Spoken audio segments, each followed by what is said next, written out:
Hai adik-adik, ketemu lagi di Yusuf 4. Nah, quiz time dulu ya. Yusuf dijual oleh orang-orang Midian kepada siapa?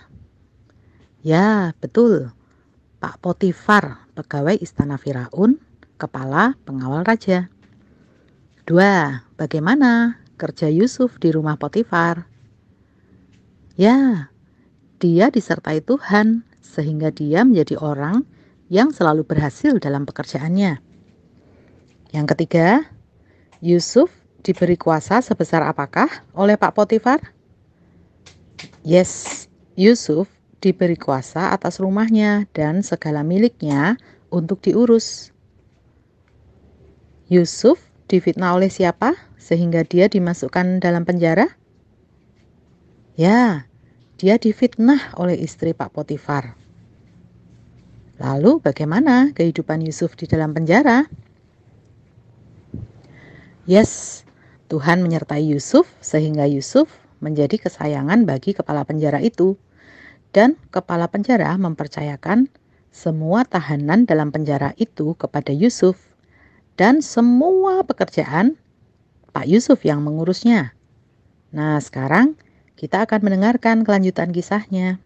Adik-adik kelas besar boleh buka Alkitabnya di Kejadian 40 ayat 1 sampai 23.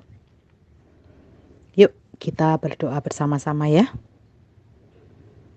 Bapa di dalam surga, terima kasih buat hari ini, hari baru yang boleh kami jalani. Saat ini kami mau mendengarkan firman Tuhan, bantulah kami untuk mengerti apa yang Tuhan mau katakan kepada kami.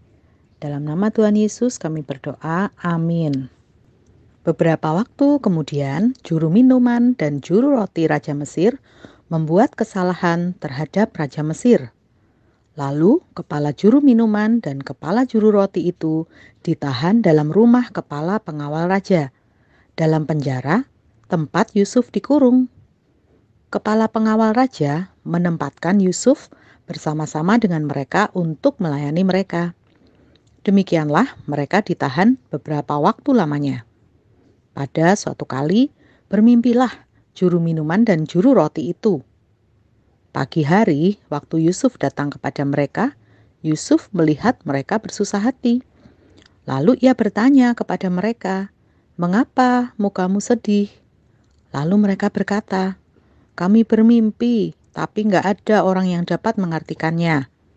Lalu kata Yusuf kepada mereka, "Bukankah Allah yang menerangkan arti mimpi? Ceritakanlah kiranya mimpimu itu kepadaku."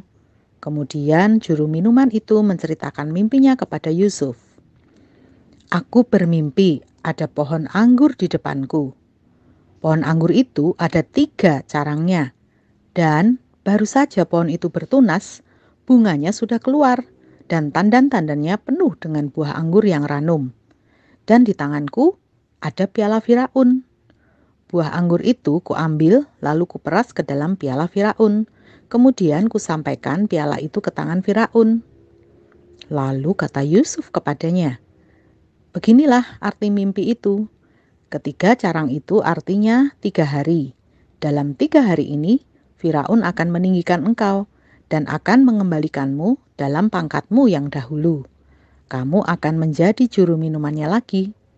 Tapi kalau kamu sudah baik, nanti keadaannya sudah dikembalikan lagi ke jabatanmu, sudah keluar dari penjara ini, ingat aku ya. Tunjukkanlah terima kasihmu kepadaku dengan menceritakan ceritaku pada Firaun, kisahku pada Firaun. Tolong keluarkan aku dari rumah ini, karena aku dicuri, diculik begitu saja dari negeriku, dan di sini pun aku tidak pernah melakukan hal yang menyebabkan aku layak di penjara." Setelah itu, kepala juru roti pun menceritakan juga mimpinya. "Aku pun bermimpi juga, tampak aku menjunjung 3 bakul berisi panganan dalam bakul atas. Ada berbagai-bagai makanan untuk Firaun. Tetapi burung-burung memakannya dari dalam bakul yang di atas kepalaku." Lalu Yusuf menjawab, "Beginilah arti mimpi itu. Ketiga bakul itu artinya 3 hari. Dalam 3 hari ini Firaun akan menghukummu karena kamu bersalah. Dan terjadilah pada hari ketiga, hari kelahiran Firaun, Firaun mengadakan perjamuan untuk semua pegawainya. Ia meninggikan kepala juru minum dan kepala juru roti itu di tengah-tengah para pegawainya. Kepada juru minuman itu dikembalikannya ke dalam jabatannya. Tetapi kepala juru roti dihukum, seperti yang sudah dikatakan Yusuf pada mereka. Tapi adik-adik, Yusuf tidak diingat oleh kepala juru minuman itu, tetapi dilupakan. Sampai di sini dulu ceritanya. Kita lihat, walaupun dalam keadaan susah, tapi Yusuf tetap mau membantu orang lain.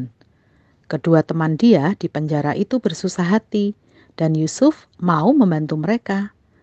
Kemudian Yusuf juga sebenarnya mulai berharap nih, bisa ditolong melalui juru minuman itu.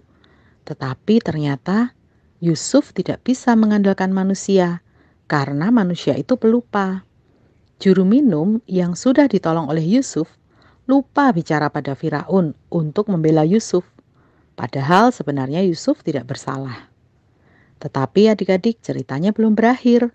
Kita nantikan lanjutan ceritanya, bagaimana Tuhan menolong Yusuf keluar dari penjara itu. Adik-adik, seperti Yusuf, kita mau terus berjalan bersama Tuhan, baik dalam suka maupun duka. Yuk kita nyanyikan lagu Jalan Serta Yesus.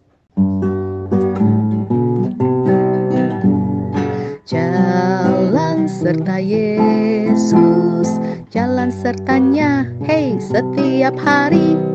Jalan serta Yesus, serta Yesus selamanya, pam pam pam pam.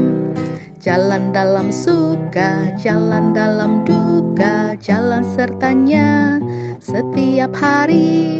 Jalan serta Yesus, serta Yesus selamanya. Sekali lagi. Jalan serta Yesus, jalan sertanya, pam pam pam setiap hari. Jalan serta Yesus, serta Yesus selamanya. Yes. Jalan dalam suka, jalan dalam duka, jalan sertanya, hey setiap hari. Jalan serta Yesus, serta Yesus selamanya. Oke, kita ketemu lagi minggu depan. Selamat beraktivitas adik-adik. Tuhan Yesus memberkati.